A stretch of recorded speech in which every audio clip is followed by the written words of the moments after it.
Good morning, everyone. Welcome to American Scousers Morning Coffee or Tea with American Scouser on a Monday morning where we are grumpy. I am kind of grumpy, actually. I don't know why. Is it the weather, Mitsush? I mean, we're both in Chicago over here where we went from like, oh, spring is coming to what the actual hell? So you're saying that we went back to the Midwest, is what you're saying. This is our life. We know that we go from 40-degree days to 70-degree days, back to snow, and then back to summer at 85 within a week. So it's to be expected. Hopefully, this is the last cold patch this next week, because I know today it's going to be in the mid 40s. It should shoot up to low 70s by Tuesday, and then drop back down to the 40s. So we'll see how it goes after that. So there is reason to be grumpy because there's also nothing to talk about. Yeah, not to mention, by the way, those changes normally mean like storms and tornadoes in our neck of the woods over here. I mean, you're a couple of hours away. I don't know if you're still in the tornado Oh, zone. a couple hours away into the tornado alley, you know? Oh, okay. Yeah, Yeah, yeah. that's the thing over here. Like suddenly when you guess like, oh, it warmed up real fast is not always a good thing. So Where's the tornado? yeah, Yeah. you gotta watch your back over here. Yeah, there is not a lot, right? I mean, finally, actually, at least we're back to games because over the last 2 weeks, I think we sold like 13, 14 guys, bought another 12, 13 guys, and stuff like that. People trying to read into every single move and every single that has is being done. Where are you at with all this stuff? I don't know if we talked since the we did talk since the Trent thing, right? No. Oh, really? So where are you at That with the Trent thing? I thought we had a show since the Trent news came out. so they did have a show last week, but that news came out like Monday afternoon.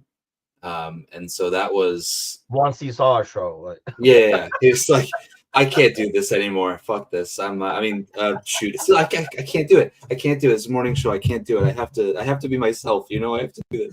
Um yeah, the first when it broke, I think similarly to a lot of people, I think the main thing I felt was just disappointment. And I felt like this was a player that I was going to get a chance to watch my entire life. And I know I've mentioned it before that I know I'm a little bit older than he is, but I sort of grew up with him as he grew up too. The watching Steven Gerrard, he's 15 years older than me, right? So it was more like I grew up watching him and idolizing him, but I grew up with Trent. So for me, it was very much like I will get to see this person here the longest for as long as he can be at the club. I'm going to see him there. And then to see that break, even though it was sort of lingering and it was something that we thought may have happened, it still was very disappointing. I think now, while it's still disappointing, there is a level of yeah, he's won every trophy that he could with the club, and if this is the path that he feels like he needs to take for himself, then I respect that as a player. But I think as a person, it's not like I'll be able to really root for him too much outside of this move. yeah, I don't know. I'm more like man, maybe because like we kind of saw it coming and was talking about it forever. But I mean I've been saying it forever, so I won't go over it again. That's I don't think it's a smart decision, football wise, career wise, money wise, for him in the long run. In the short run, yeah. In the long run, I don't think so. The only person that really gets to benefit out of this is his brother, not him. I think in the long run over there. In the short run, yeah, it's a lot more money, signing bonus, and all that kind of stuff. But not in the long run. Here's where I'm at actually, because yeah. So he says who actually broke this news. So he hasn't said anything, and obviously the club is not going to say anything because nothing is official, so they're not going to respond to rumors and stuff. But so when this came out, I noticed over the last 4 or 5 days there's a huge backtracking going on, either because the news was kind of rushed and there's really no substance to it, or actually, this is what I was going to ask you. Do you think what happened within a week over here of the initial news coming out and the reaction and stuff like that, do you think Trent looks at that and says, man, maybe I should think this over? Or does he say this is exactly why I'm going? Because there are a lot of people are like, this is why he's leaving. I don't think that's why he's leaving. There's a couple of million or 20, 30 million reasons why he's leaving and doing this contract. And I think the worst part that came out was that this was in talks since January 2024. And that was like, I don't know how much of this is confirmed or anything like that. Like, nobody obviously has facts, but a lot of talks in terms of like that this has been going on since last January, which makes Trent look really, really bad and takes FSG off the hook in that sense. Of course, that could be something that FSG pushes out, when, like, for example, we talked about this before, like when the Mavericks traded Doncic to Lakers, they were like, he's fat, he doesn't practice. Like teams try to make themselves look good by kind of like, getting they have their own guys in media. So is that something, do you think Trent looks at it and says, oh, I didn't think this was going to be, maybe Tim is right, in the long run, this is going to backfire on me? I don't think it would change his mind because I think he's seen what the club, what the fans have said about other players who have left, and he understands the pedestal that he was on, given where he's from, given that he grew up with the club, that he would have known about the backlash one way or the other. So I don't Do you think think he that. would know the degree? I think Because so. here's the thing, I don't think, if that January thing doesn't come out, I don't think the backlash would be as big. The backlash would be more at FSG. If it was split, right, Hmm. for FSG not kind of like sealing the deal and paying him, and Trent wanting something new, blah, blah, blah. I think the January thing takes the FSG and throws it on Trent's side as well. I agree to that. Yeah, I agree that there's more, but I think overall, with the sentiment of the club and the fans, I still don't think that he wouldn't have realized how far the backlash could have gone.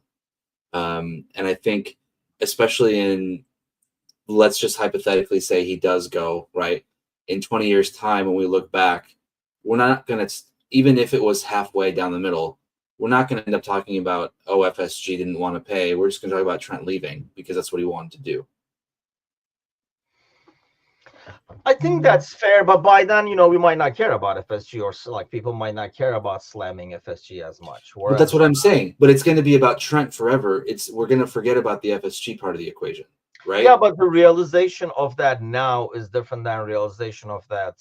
He almost like got a taste of what's gonna happen when he announces it. And I think that's different than, oh, it's gonna be rough. And then, doing it and they're like, God damn, that was rough. I knew it was gonna be rough, but not this rough, kind of a deal. Perhaps. But do you think then, with all of that coming out, and if he really felt one way or the other, he would say something, you think? Especially considering that he's out injured. It's not like it's going to affect, the game on Wednesday against Everton. It's not going to affect any game for the next month and a half, 2 months while he's out. I mean, not even, no, there's not 2 months left. Never mind. Right. It's so, Jesus, that season flew by. My God. So it's not like whatever he says is going to have a difference on how he plays, because he can't. So I just feel like at this point, with how long it's been since that's broken, you would think that there would be something said. And then all we get is the Mo Instagram video where he's sitting there on the couch with Sabo and Ibu, and everyone's then making their own conclusions from that. Yeah, we were talking about this when we went on air. Everybody's like, oh, that was like a huge, I mean, what did that really say? Yeah, they hang out. Was this Yeah. like news? And why is it three of them? Like, I saw in the comments that somebody was like Mo was doing like an intervention with like, what if it's the other way around? Like Trent and Mo are trying to convince the other two to come with them or something like that. But I don't know. It's kind of like stupid to read into those things.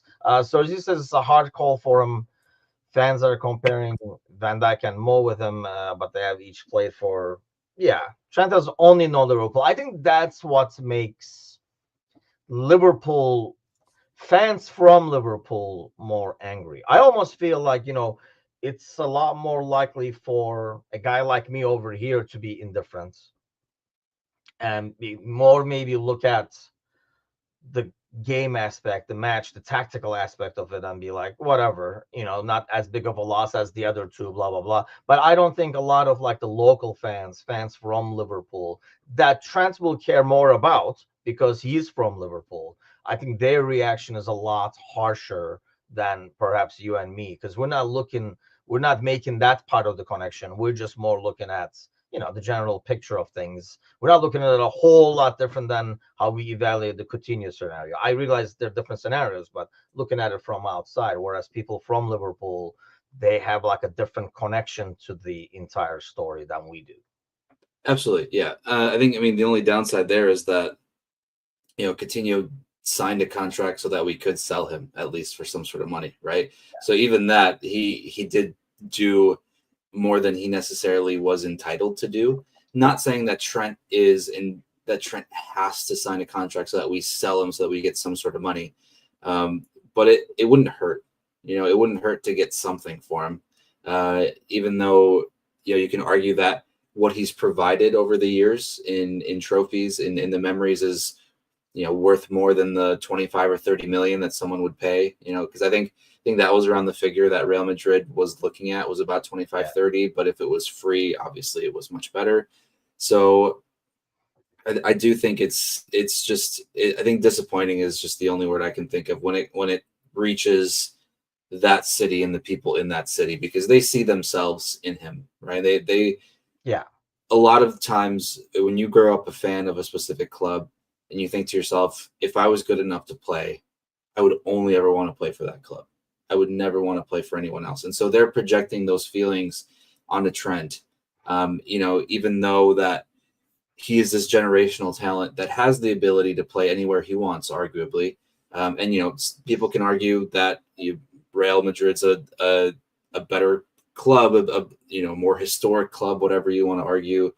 But in the end, he is also entitled to do something that he feels is the best to do for him. We can sit here and say that we don't agree with that, but if this is how he feels is the best way to continue his personal and professional development, then so be it. We've talked about how ruthless those Real Madrid fans can be over there, and so it takes a strong mental capacity to be able to play for that club. So I think if he does go, I think we're going to really see what he's made of mentally. Yeah, and I think that's going to be a really sad revelation for him. By the way, if you have not seen this, I do definitely recommend, if I can kind of do this over here. Yes, right there on the left hand side, you see the new article by Trevor that just came out a couple of days ago. Loyalty is a false currency. It's definitely a good read regarding. Also, you can see over there TJ Andrews, who just joined the website. He's actually starting in April. He's on our calendar of writers as well. His My Liverpool stories out that came out last week. But loyalty is a false currency, the latest one mainly about this topic. And look. We keep saying it's a business. It's a business when we sell people. You can't do the same thing when you can't be like, well, this is more than business when they're leaving themselves. Because that's what the hypocrisy of people talking shit about him. Meanwhile, on the other side, selling half the team that's winning a title, is lost on everybody somehow. So I'm not. Yeah, I don't think he owes it. Blah blah blah. But I think even then, you don't necessarily owe it. I'm not saying he owes it. But if you're Trent, if you're in Trent's camp, and if you're in his ear, that is something I would tell him. I'm like, the optics of this is 10 times worse. If you had done something where, I just read, for example, Cunha is looking to leave. He just signed an extension with Wolves. So that Wolves gets, it's a lot different than if Cunha left in January, right? And this is a whole different ordeal. Trent is a lot bigger deal than Cunha, who joined Wolves. This is a homegrown player. You are basically living, as you said, right? What was his famous line? He's just a local lad living his childhood dreams and stuff like that. So you're living every kid's childhood dreams in Liverpool. So you're a total different scenario. If you're in his ear, you'll be like, dude, you can improve the optics of this 10 times by doing something similar. But it feels like Real said, hey, you know what? We'll have 30-40. You can either like do something and we give it to Liverpool, or you can come over here and you can take it. And it feels like the brother and him has said, oh, we'll take it. I'm just saying that's in the long run is a really stupid decision because that's going to hold you back from a lot of money you're going to make down the line.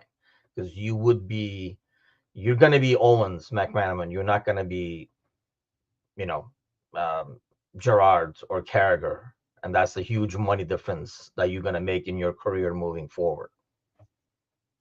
It could, but also we don't know the trajectory of what could end up happening on that team, what he could provide to that team, and just I think Let's say it goes great. Let's say it goes great. He goes over. I think it's worse for him when he comes back if it goes great over there. I would argue, to be honest. But let's say it goes great. Let's go with that scenario for it. It goes great.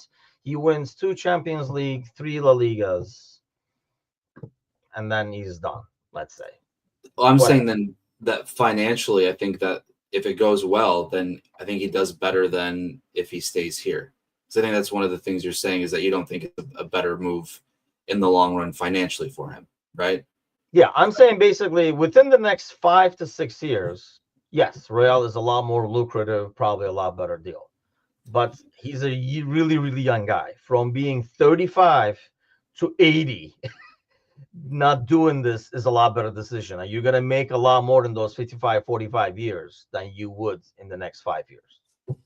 Is my and I think if it goes well, I think it does because of the ever changing landscape of social media and the possibilities of being just the personality online. If it goes really well, I mean, there's going to be millions of people that are going to follow him because of Real Madrid. They don't care about any of the Liverpool stuff. Yeah, he's going to lose some Liverpool fans, but if you can keep that online persona up and keep that engagement, you can make a lot of money online doing advertisements, doing this or that. So I don't think that he necessarily will lose out more if it by going. I think that's what I don't think financially it's going to hurt. I don't think he's going to make a lot more. Like, I know what you're saying, right? Like, you become a bit more global because, you know, around the world, like Real and Barcelona, like people pick, it's like white or black. They got to like pick one of them, right? I understand what you're saying. He'll probably gain like a bazillion followers just because of the Real Madrid thing. But let's face it, regardless of what happens when Real Madrid wins, it's never going to be like Trent won it. Right? Unless he has key goals, key assists, blah, blah, blah. It's never going to be, he's never going to be the face of that team. So when the career is done, he's never going to be a Real Madrid legend. Right? Like we don't, Carvajal is not even probably considered a Real Madrid legend or something like that down the road, but he can at least be there and do this and that post game, you know, post career and stuff. But I don't think Trent ever reaches that. That's why I'm saying from 35 years old to 80 years old, he would make a lot more money being a Liverpool legend his entire career, as opposed to going over there, winning some, coming back. Because that was like the next thing I was going to ask you. Even if it goes well or not as good, does he come back? And when he does come back, what happens? I don't know. I don't know. I don't know what happens. As a Liverpool fan, would you be like, "Oh, he's back"? Because it's the way he is going. That's what I mean in terms of the optics. You sign something for 25 million, you come back, you're like, "Come back home, kid," you know. And then you give him a hug. If you're leaving like this, you're like, "Oh, the grass wasn't greener on the other side, huh?" Well, sucks to be you. And I don't think that you welcome him as well back home. Yeah,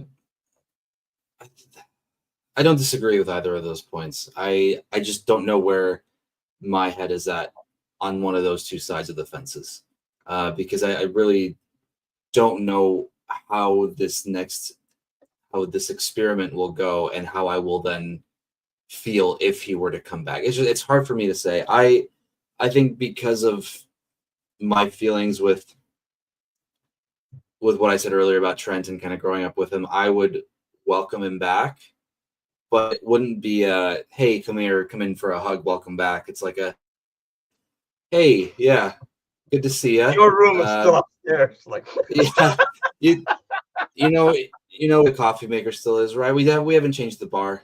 Yeah, we'll see you around kind of thing. But it also wouldn't be like, oh, you're back. I don't want to see you anything. But so I'd probably be in a little bit of a mix of a camp, surprisingly. I think yeah, your connection seems like different. I don't have that hard of a connection to, and like I say, I know the city, like fans from the city probably have a totally different connection than we do as well. But to me, it's like okay, whatever. And let's talk about that. I mean, now in the short term, we're finally back to the games. Do you throw Kwanzaa out there as right back, which is probably the most logical, the closest thing you have, but that kind of has the risk of having every single center back available out there playing should an injury happen? Or do you do something makeshift, Gravenberg or Ando or something like that? And this is why they pay Slot the big bucks. Yes, I just get exactly. to sit here.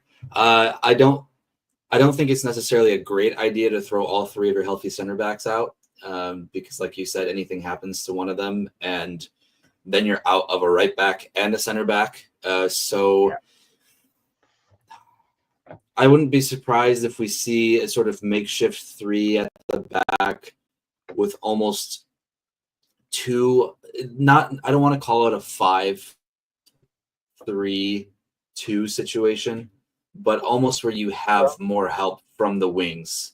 Maybe having Diaz drop back even more, or maybe having Sobo maybe pick up that sort of wing back position, if you will, to try and help cover some of that. It's because you just can't take the risk of losing a center back for this run because let's go. We need 3 wins, let's say 4 wins, and it's done. Right? Just take care of the next 3-4 games, and just mathematically seal it. And I mean, I think mathematically sealing will take a little bit, couple of weeks, but at least give yourself that better grace, that bigger bumper, so to speak. Yeah, I was trying to find the next 5 games because I thought, when we looked at it way back, we were like, hey, that seems to be, yeah, there we go. I'll try to get this over here on the screen because you have like Everton at home, then Fulham away, West Ham home, Leicester away, and then you have Spurs home, Chelsea away. So it does feel like, I mean, and I guess I'll pull up the standings as well because you don't necessarily need to win every game, right? You just need to be able to kind of win enough games to. And do you think, like, how big of a threat now? Saka is back as well. How big of a threat is that? Like, how big of a threat do you see Arsenal as? Because honestly, we came to a point, right, where we were almost like, ugh, like, are they even threats? Yeah, I don't. I want to say that I don't think they're a threat because I made that Everton logo. You can thank Tim for that one, yeah. It's pretty funny. I think they're only a threat because they are in second place. I think that's as much of a threat as they are, is because they are second. I don't view them as a threat overall as a team. Does that make sense? Yes. So But that's the thing. They're getting. I mean, I don't think it is. Like, if you try to make a case for Arsenal or if you try to make a case against Liverpool, you would say, we are a team that's like out of form right now, whereas they're a team not necessarily in form, but got some good news and good vibes coming, whereas we probably have more like negative vibes going right now. Not only because of the recent results and getting eliminated from like different like trophies, but this whole trend thing and stuff like that. There is a lot more darker clouds around Liverpool now than there is Arsenal, where it looks like the weather is kind of clearing. Then again, it could be like the Chicago weather, where they could it be just like goes freezing their ass off and like 30 degrees next. But yeah, exactly. I think it doesn't matter about the Trent thing because he's not playing, and I don't think the players are going to care. The ones that are in the field, they're not going to care about the Trent situation when they're playing, and that's the only reason why I think that doesn't matter as much. But I do think that it's a boost for Arsenal to get Saka back. However, we've seen that just because a player's healthy and coming back doesn't mean he's going to change that team 100%, like 180 on the pitch, right? It's going to take him a little bit of time to get back in the swing of things anyway.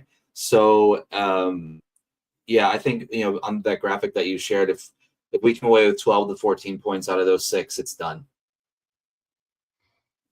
How many points, I'm sorry, out of the 18? 12 to 14. Yeah, I mean, I think the magic number is 15 anyway, isn't it? It is, yeah, it is. But that's so I guess that's total, yeah. like us winning and them yeah. losing points. Honestly, out of 6 games, I feel like, yeah, I mean, you're probably guaranteeing it if you're getting 14. That's the hope, yeah, because we want that guard of honor against Arsenal. I do really want that, yeah. Stephen Cook, who's in our neck of the woods as well. I mean, talking about a few hours away, he's definitely a few hours away from you. But yeah, I mean, we were just talking about that earlier, Steve. That gotta love Chicago weather over here. Let me put this up. Yeah, I mean, this is what we're looking at right now. It's just like, yeah, on paper, man. I mean, if we were Arsenal fans, by the way, but if we were Arsenal fans. But we'd be cashing in. That's one thing, though, because they're so ridiculously reactionary. But if you're Arsenal fans, would you have even any hope? Because it's not even 12. It's actually 13 points with the goal differential and everything. Yeah. No. Realistically, I don't think so, because you look at a team that's only lost once in the league, and then you look at a team that you have to play against away, right? So I think those are the 2 things that or 3 things. 12 points behind, 13 points if you consider the goal differential. The team that you're catching has only lost once all year, and the team that you're also trying to catch, you have to play away at their stadium.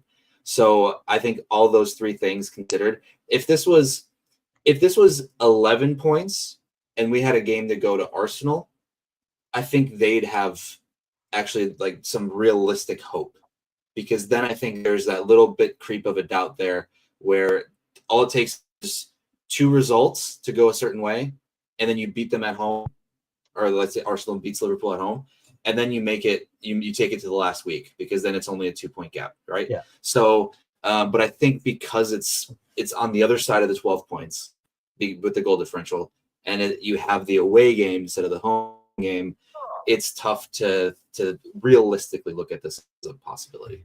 Yeah, that's interesting, because I would think, if I'm an Arsenal fan, I mean, I had a similar thing with like Fenerbahce Galatasaray, I think it was last year, where you almost like kind of look at that and you take that as a positive, that you have a game, regardless of where it is, with the guy you're chasing, because that's a chance for you, as opposed to looking at other people's results. You're saying, hey, this is a chance for me to automatically get like the 3 points.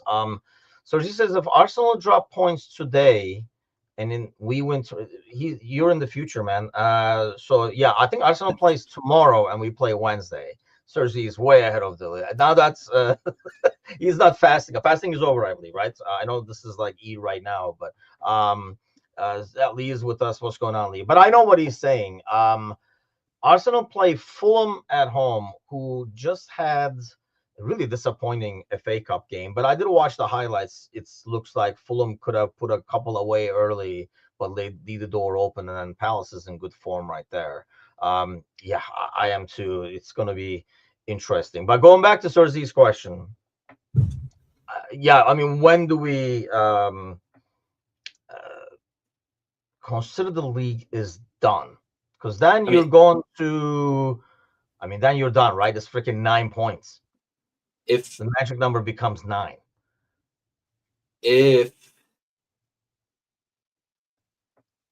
Yeah, I don't know. We've been saying the league's done for a month anyway. So I don't know, I guess. I mean, hey, look, I think most fans who are not Arsenal fans or Liverpool fans have been saying league is done, right? Because I think if you take your emotion out of it, this is where it's weird, right? If you take your emotion out of it, look from outside. If you looked at this from outside and it was like, I don't know, Tottenham and Chelsea or something like that, like, there's no way they're catching him. They're like 13 points, 9 games gone. They don't have strikers, blah, blah, blah. But I think, we have a little bit of paranoia because we're so afraid that what if it happens? It didn't help this last week before the international break, didn't help. And you would think as an Arsenal fan, you hold like a slim hope just because of like the situations I talked about, them getting people back from injury and stuff like that. But mind you, they still have the Champions League and stuff to worry about. Like Yeah. they're gonna play some like tough games over there. So when would you, I mean, do you consider it done? We're done. You don't have Yeah. any anxiety. Uh, no, I can't lie to you. I can't say I don't have any anxiety. Maybe like a 5% based on our traumatic paranoia and PTSD from previous years. I'd say about 5%, but I feel pretty confident that this is done. Um, it's it's just that last sort of it's that last hurdle that isn't really that big, but you know that you've seen people trip on it just a little bit in the past, but you're like, okay, we can definitely clear it. We just have to just give it that little one extra bit of jump there, and we'll be fine. So I think we're good to go. I don't have anything else to say there. I think I it's think done. this just is what makes me a lot more confidence. I look at this and definitely like the West Ham and Leicester City games. I feel like those should be 3 points. That gives you like another 12 points laying around over there. So if you grab 6, 7 from there, I mean, you're pretty much done. And that leaves still like 3 games to go. And I, like I say, I'm not even like pulling up the other side and looking at Arsenal's fixtures. I just don't see Arsenal winning every single game they have, especially with like Champions League and stuff like that scattered around in there as well. So They yeah, that's they have they have to win every game to have a realistic chance. They have to win every game, and then they yeah. have to play Real Madrid twice in 1 week in between those games. That's So what I was going to actually look at is what game is sandwiched in there, that's a great question. You're going to pull it up on the screen in about five, but I'm not going to four, tell you. So, no, three, let's see. 2. So they go away 1. to Arsenal, and then, well, I guess I might as well share this, huh? They do go away to, No, home to Brentford. yeah, home to Brentford is sandwich, but then you can look at the away Ipswich as well to be a tough one coming from a Real game. Honestly, even this Saturday's game, I would, because sometimes before the Champions League, you have one eye on the Champions League. That away to Everton is a tough game for a team like Arsenal. It's a tough game for us, so we know how that Yeah, goes. true. The Fulham game, I don't even know. Like Fulham has the chance of like being able to score on the counter, but their defending is not all that, so they can have an issue over there. But I just feel like they're not going to win every game. I mean, there's so many tough fixtures in here. Away to Everton, Brentford at home has suddenly become more dangerous than Brentford away, because Brentford early in the season, we talk about this with in the panel show all the time. You know, they were like winning home all the time, losing away all the time, and they've kind of like totally flipped it around where now they can't do anything at home, but they win all their away games. They play Bournemouth, they play Crystal Palace at home, and then they play us obviously away. They play Newcastle. They do finish the season away at Southampton, which looks like a great trap game too, by the way. But yeah, I mean they have some tough fixtures scattered in there. They're not playing anybody. Do you think like an Arsenal fan looks at this though and says, "Hey, we don't play any of the big boys," and feel confident about it? Like they got the Chelsea game and like United game and stuff like that. Well, I don't know if you can say United game out of the way because they did lose points to United because it was a draw. I don't know. I think it's almost worse that you don't play any of the big boys because then you might overlook all of those fixtures. True. So I know we've seen our team struggle against lower level competition especially in the Klopp era, right? How many times were there games that we drew that you shouldn't draw against teams that you should beat? We saw that happen a lot. So I don't know if it gives them any sort of confidence. I think it depends on how the Real fixtures go, because I do think they're going to just focus on the Champions League, and if they get through and they beat Real Madrid, with both legs, kudos to them. I think they reach the final then, because I don't think they would. I guess. Well, no. I mean, they'd have to play PSG or Aston Villa, and I think PSG goes through there. So I probably not. Never mind. I just totally forgot who was on the other side of their matchup there. So I don't think they get past PSG, even if they get past Real Madrid. Yeah, every single thing that we're talking about just makes me have less and less hope, and I'm not even a fan of the team, so I can only imagine how they feel.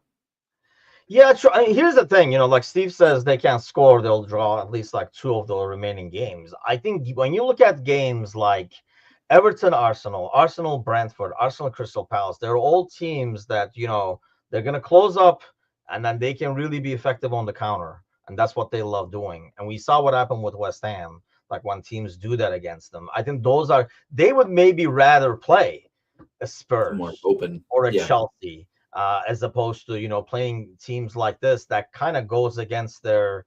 I mean, that kind of like feeds off of their weakness in terms of not being able to open up and then hit you on the counter, because all these teams, especially Brentford and Crystal Palace, can hit you on the counter very successfully and get goals. So, yeah, I'm not too worried about it, I guess.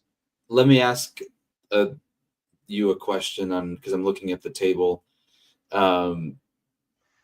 Let's just have like a bit of fun here. Do you think there's a chance that they have to worry about possibly not making the Champions League at the end of this year? Who? Do you think there's a chance? Arsenal. Do you think there's a chance that they can drop to 5th? No. No? Okay. No. We're talking 10 points. That's a lot. Less than 12 points. Actually, though, I just saw that Newcastle has a game in hand. Yeah, no, I don't. No, think so. okay. I don't think they will drop that many points. I think, when we're looking at the title race and we're saying 12 points, we're basically saying you can't drop a point.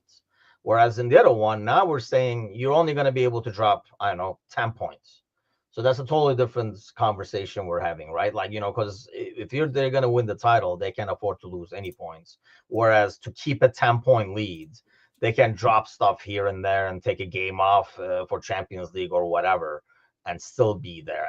And that also means, like Newcastle or like City and Chelsea and Newcastle, they would have to win every single game they have remaining. And I don't see that happening either. So, I mean, it's going to be interesting, for example, how Newcastle finishes the season. Like, did they kind of like blow their load and win the trophy? And or is this going to be something? Sometimes we talk about like the League Cup, especially kind of like boosting teams further. But I don't know if will be a different scenario for them, because they're, this is a huge, huge, huge trophy for them. It's like different than us or, City or whatever winning it. So I don't know if they will kind of win and be like, oh, I'm full, and then kind of like cruise the rest of the season, or is it gonna like kind of propel them to a Champions League spot? I mean, they're like in there right now technically because they have a game in hand, and we're thinking the 5th is going as well. So who gets left out of that, you think? Oh, can you pull it back up? Let's take a quick look. So I think Brighton is in that window. You could even really squeeze Villa and Fulham. Bournemouth is around the corner. I mean, Bournemouth just dropped some huge points there. Otherwise, I think it's a really exciting race for the 4th and 5th spots there. I think, to be honest, it's the only race left for the most parts in this. Yeah, because the relegation's done. Yep. League is done, as we've said, and so pretty much just the last couple of European spots here, which could also be really interesting, given that Newcastle won the League Cup, and then whoever wins the FA Cup too. Like there could be 8 to 9 teams in Europe anyway, based on how everything shakes out at the end of the year. So I think Newcastle overtakes City. City overtakes Chelsea, and then Newcastle then takes 5th. I think Chelsea dropped to 6th. I think that's how I see it play out, 1 through 6. Oh, so you taking Chelsea out of that gang? Yeah. Surziz as well. How long is Palmer out? Not that he has been the Palmer of old. Oh, you know what? I'm not sure. That's the thing. I mean, I constantly hear them like signing people and all that still.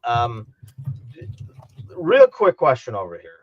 When you look at these guys up here, like if you're a Chelsea fan, do you say next season we're going to be in a title race right now?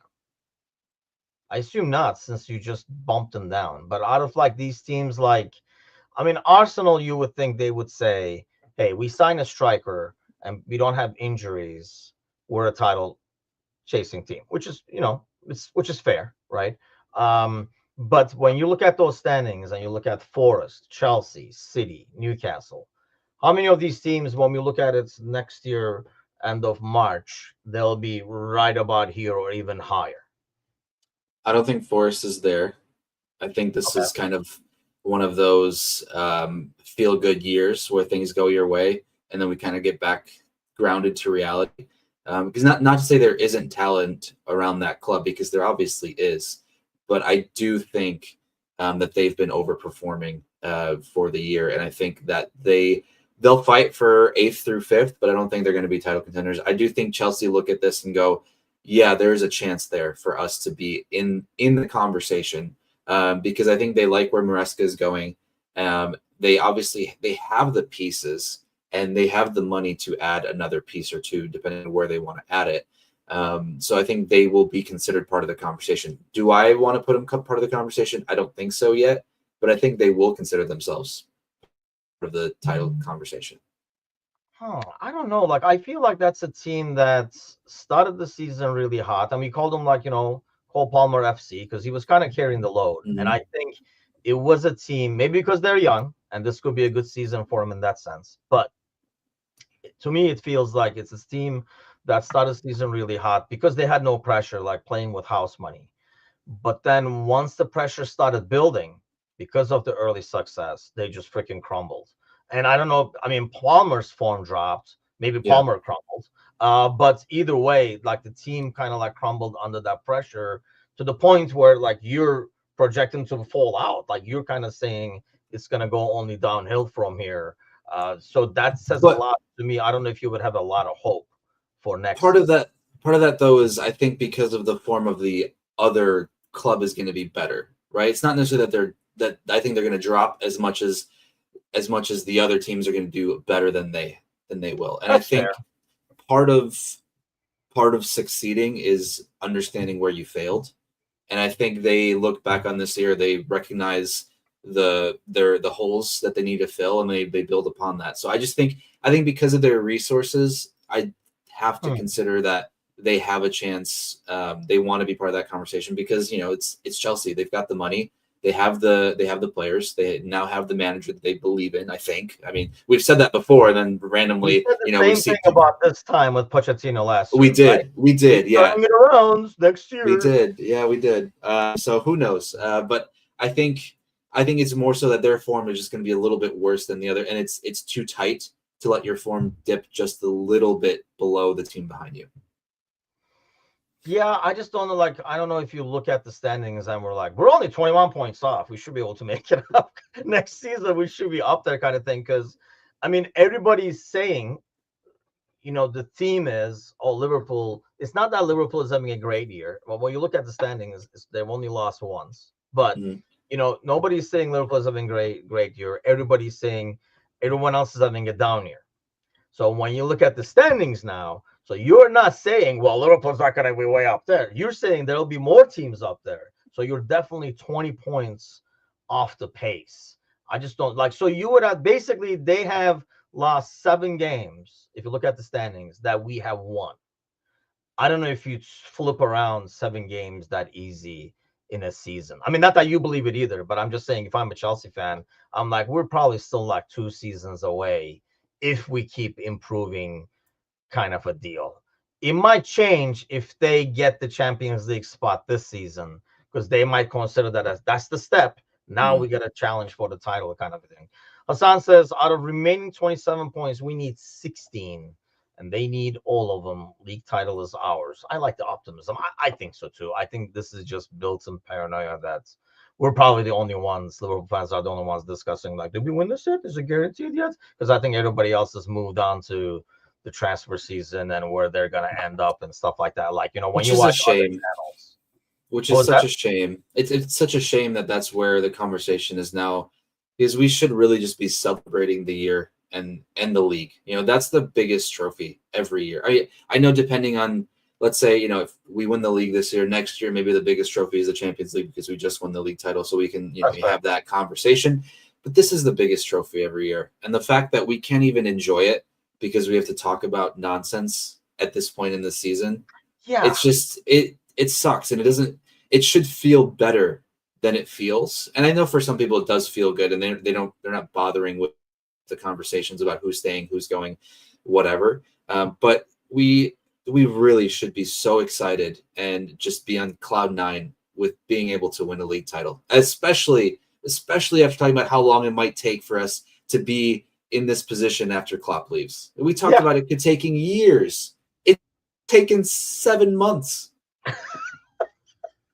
I mean, Cersei says I mean, yeah, this is so crazy, but why not actually winning the feel like winning the Carabao Cup? I have no, yeah, I mean, it is because we're and I blame spoiled fans for that. And then we talk. That's why, like, I hate that this team has literally doomed themselves by having this lead.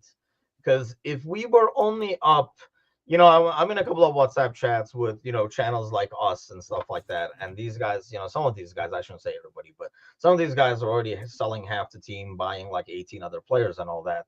And like they're getting frustrated. This is like what kills me about some fans, that they're getting frustrated that nothing is being done. Dude, it's like a freaking title running, like winning race. Nobody's going to be signed. First of all, 80% of the people rumored are in the Premier League. So you can't sign them anyway. And the other guys are not out of contract. So you can't sign them anyway. And why would you sign somebody and mess with your team now? But the thing that's crazy is if we were only up by 4 points, the entire 2 weeks to the international break, we'd be talking about the derby.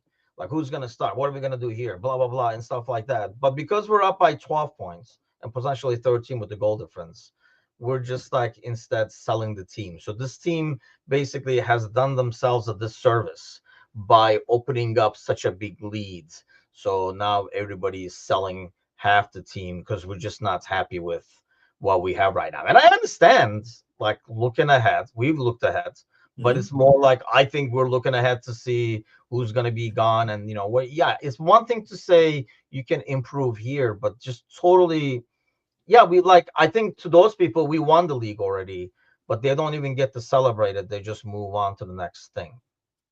Yeah, and it's unfortunate because especially in life, you have to just stop and appreciate the moment you're in, right? Because it's really hard sometimes it's too easy to fall into the trap of constantly looking forward and looking forward to this and that, when you have to just stop and appreciate what you're in, what's happening now. And this is just like a life lesson in general, right? I mean, you sound like an old man, by the way.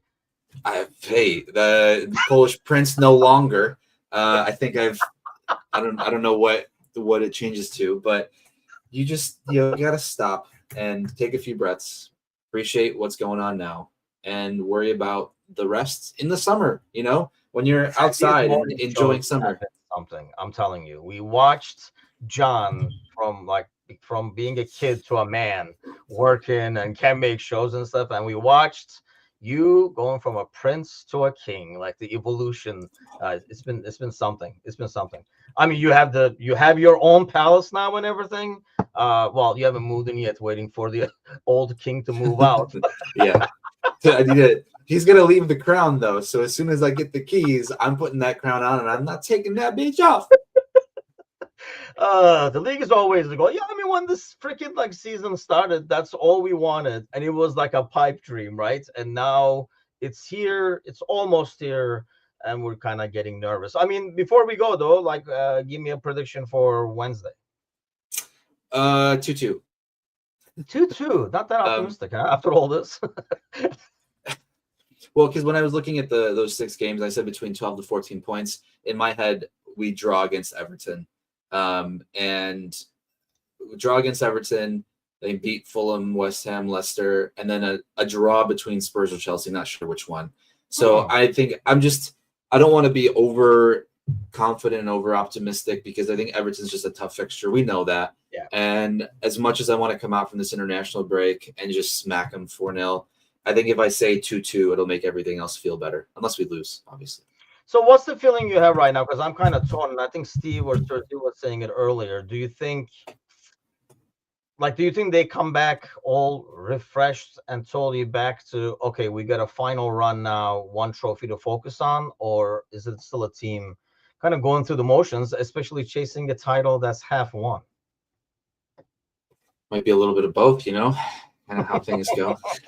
I was gonna say we didn't get that answer this Monday. Well, it only took 60 Uh, minutes before you said it's a little bit of both. I So waited this we're time. getting there. We're getting there.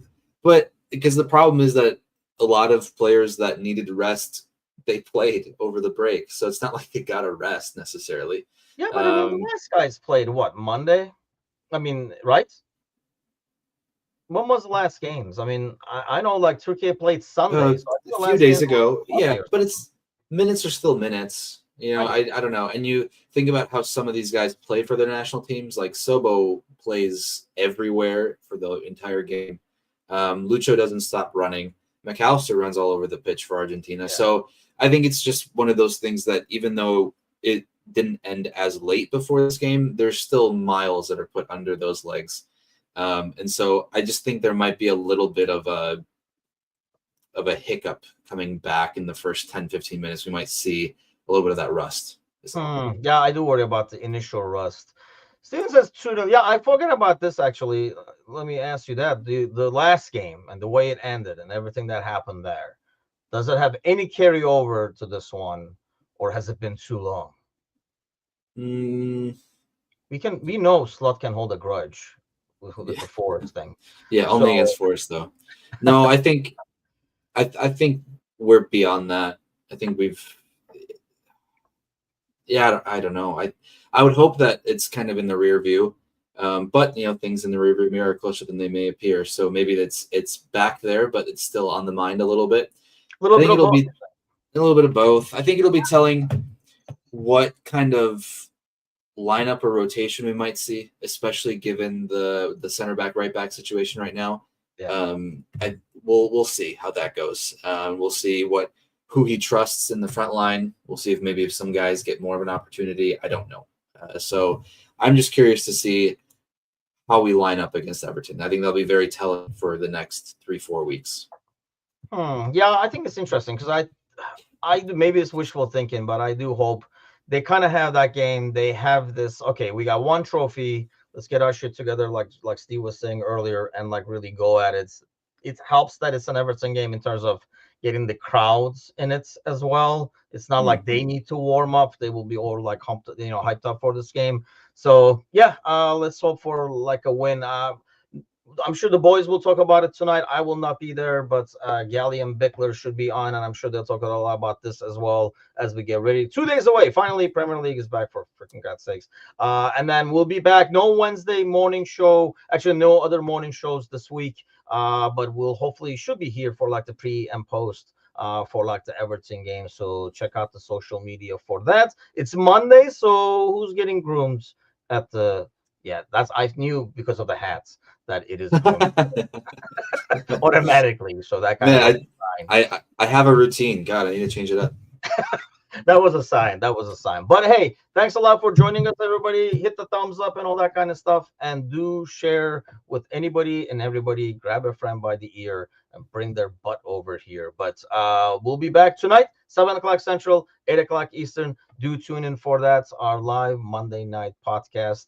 But have a great week, everybody. We'll see you guys soon. Take care.